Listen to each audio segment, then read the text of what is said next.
definisinya. Tapi jangan bikin dua.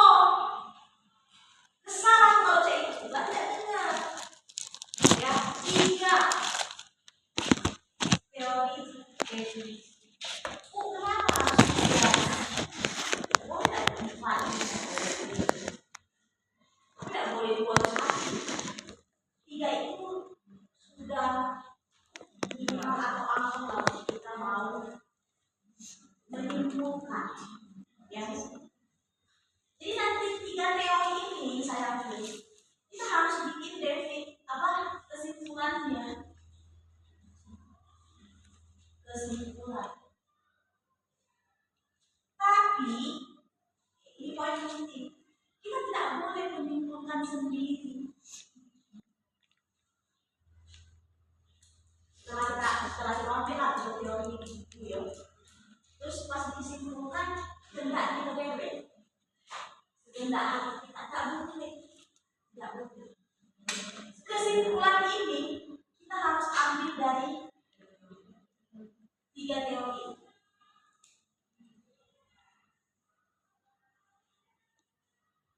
Ya. Berurutan saya ini banyak. Misalnya ini contohkan ya, teori 1 sangka, teori 2 etika, teori ketiga kemanusiaan. Kita simpulkan. Ya, ambil dari teori satu lagi. Jangan dipindah. Atau pindah baru santai jangan. Kenapa orang seperti itu? Supaya dosen, penguji yang baca itu dia melihatnya betul tidak. Iya, santai.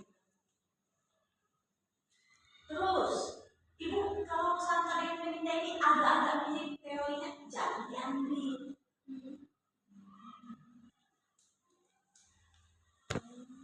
Kan ada ya, banyak kan teori misalnya tentang kecerdasan spiritual. Ini kan banyak yang menulis misalnya.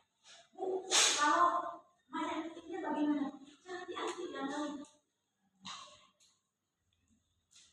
Ya. Ya.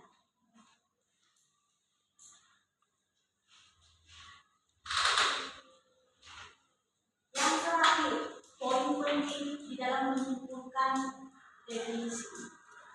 Kalau kita menyimpulkan sesuatu, ya, itu kan kalimat, betul? Kalimat ya, bukan paragraf.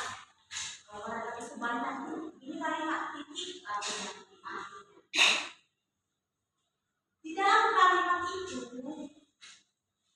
ya, harus ada membuat unsur atau indikator yang bisa diukur. Catat. Yang benar.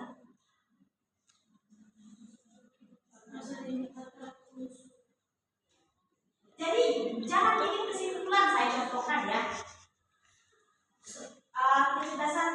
Kecerdasan spiritual adalah kecerdasan yang sangat penting dalam kehidupan manusia. Oleh karena itu penting untuk distimulasi sejak dini titik.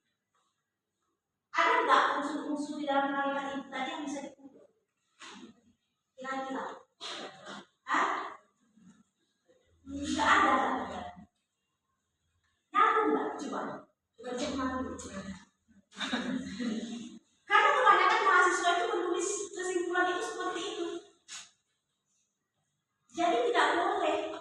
Tapi pernyataan tentang kecerdasan spiritual itu benar nggak? Pernyataan itu benar atau tidak? Benar. Kalau pernyataannya benar. Tapi kalau kita simpulkan untuk mau dibikin instrumen penelitian itu salah. Karena tidak ada dalam kalimat itu unsur-unsur yang harus yang dinilai apa itu. Ini contohkan. Saya nggak usah ambil kecerdasan spiritual, yang mudah aja kemampuan sosial. Kalau dari kemampuan sosial, kemampuan saya simpulkan ya. Ini kita main logika, kita nggak usah mencari. Kemampuan sosial adalah kemampuan yang dimiliki individu di dalam berinteraksi, bekerja sama, dan berkomunikasi dengan orang lain. Apakah di dalam pernyataan ini ada kata-kata yang bisa diukur? Ada. Yang bisa dilihat? Yang ada kata kerjanya? Apa sebutkan?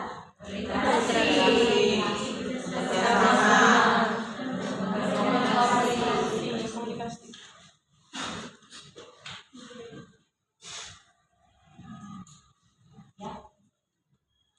Tapi kebanyakan mahasiswa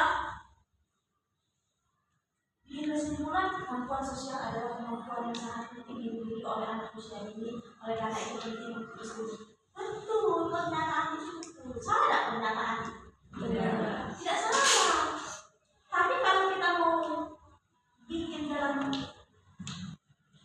kesimpulan, sintesis terukur namanya ya, nggak bisa diambil pernyataan itu.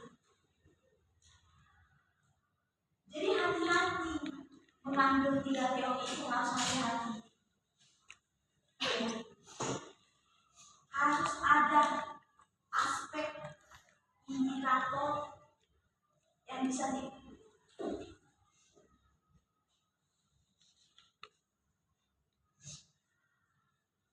ya.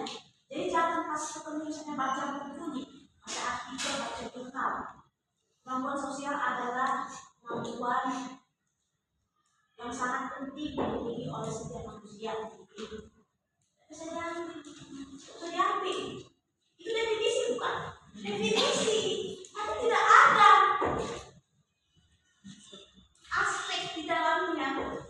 Dia hanya memberikan pernyataan, penulis hanya memberikan pernyataan bahwa kemampuan sosial itu sesuatu yang paling penting dimiliki oleh manusia. Hanya itu. Tapi aspek dari kemampuan sosial itu dia enggak paham maksudnya. Ya, udah capek ini ngomong, jangan salah. Ya, kalau kemudian masuk ke YouTube. Dan nanti bisa diulang-ulang. Ya, nanti kalian bimbingan ketemu juga ini nah. Ya, kalau sampai dosen bimbing kalian nggak ngajarin seperti itu, jangan dituruti salah itu. Ya, kenapa ini harus ada aspek nah? Karena jalannya itu begini nah. Ya, kan 3 teori. 3 teori ini setelah disebutkan turun ke bawah menjadi yang namanya sintesis terukur. Sintesis terukur ini nanti dia jadi definisi of